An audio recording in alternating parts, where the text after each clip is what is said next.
my little chickadees. Here it is. Big way for ducklings. Sorry it's not how I wanted it, but away we go. Mr. and Mrs. Mallard were looking for a place to live, but every time Mr. Mallard saw what looked like a nice place, Mrs. Mallard said it was no good. There were surely foxes in the woods or turtles in the water, and she was not going to raise a family where there might be foxes or turtles. So they flew on and on. When they got to Boston, they felt too tired to fly any further. There was a nice pond in the public garden with a little island on it.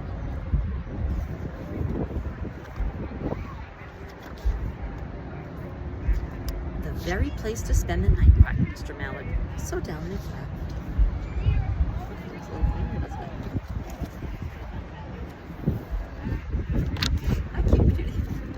Next morning, they fished for their breakfast in the mud at the bottom of the pond, but they didn't find much. Just as they were getting ready to start on their way, a strange, enormous bird came by. It was pushing a boat full of people, and there was a man sitting on his back. "Good morning," quacked Mr. Mallard, being polite. The big bird was too proud to answer, but the people on the boat threw peanuts into the water. So the Mallards followed them all around the pond and got another breakfast, better than the first. And if you look way back, you can see the Swan boats way in the back. "I like this place," said Mrs. Mallard as they climbed out on the bank and moved along.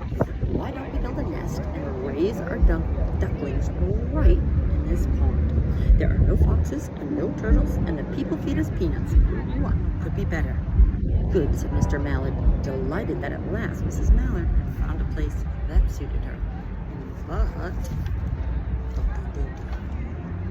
"Look out!" squawked Mrs. Mallard, all of a dither. "You'll get run over." And when she got her breath, she added, "This is no place for babies with all those horrid things rushing about. We'll have to look someplace else."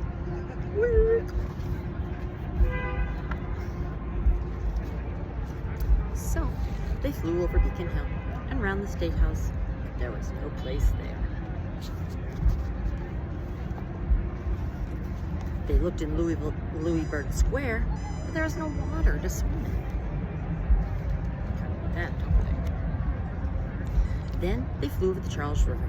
"This is better," cried Mrs. Mallard.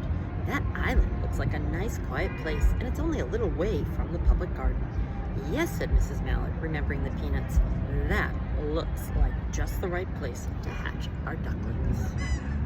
Now that bridge right there is also called the Salt and Pepper Bridge because those look like salt and pepper shakers. So they chose a cozy spot along the bushes near the water and settled down to build their nest. And only just in time, for now they were beginning to molt. All their old wing feathers started to drop out, and they would not be able to fly again until the new ones grew in. But, of course, they could swim. And one day, they swam over the park to the riverbank, and there they met a policeman called Michael. Michael fed them peanuts, and after that, the Mallards called on Michael every day. Smart. After Mrs. Mallard had laid 8 eggs in the nest, she couldn't go to visit Michael anymore because she had to sit on the eggs and keep them warm. She moved out the nest only to get a drink of water, or to have her lunch, or to count the eggs and make sure they were all there. She's being a good mom. One day, the ducklings hatched out. First came Jack, then Cack, then Lack, Mack, Knack, Whack, Pack, and Quack.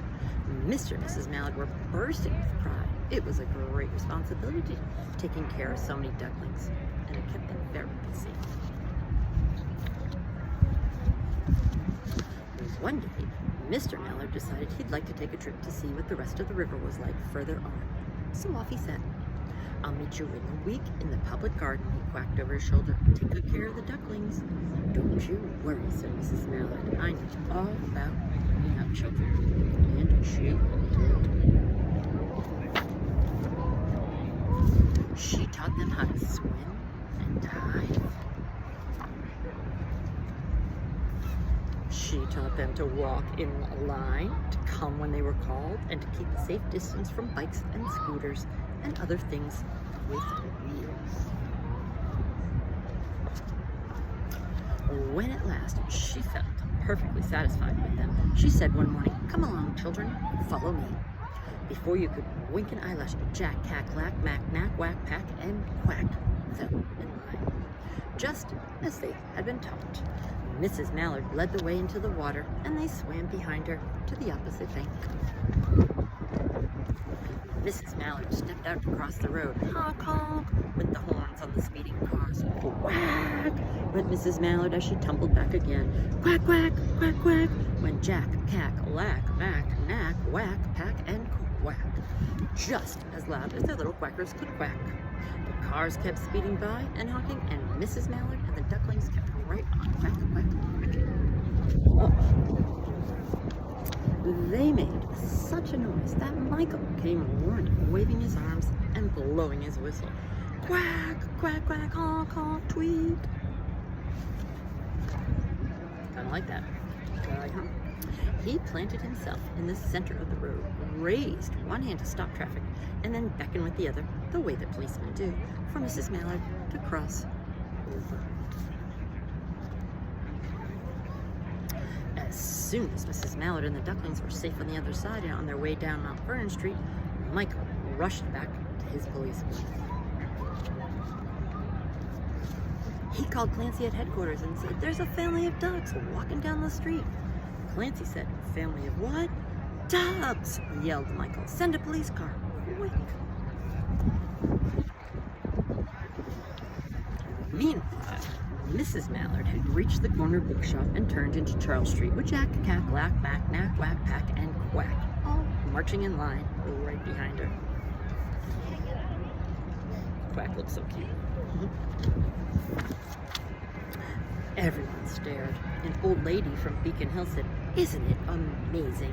And the man who swept the street said, "Well, now, ain't that nice?" And when Mrs. Mallard heard them, she was so proud, she tipped her nose in the air and walked along with an extra swing in her waddle. When they came to the corner of Beacon Street, there was the police car with 4 policemen that Clancy had sent from headquarters. The policemen held back the traffic so Mrs. Mallard and the ducklings could march across the street. Right on in to the public garden.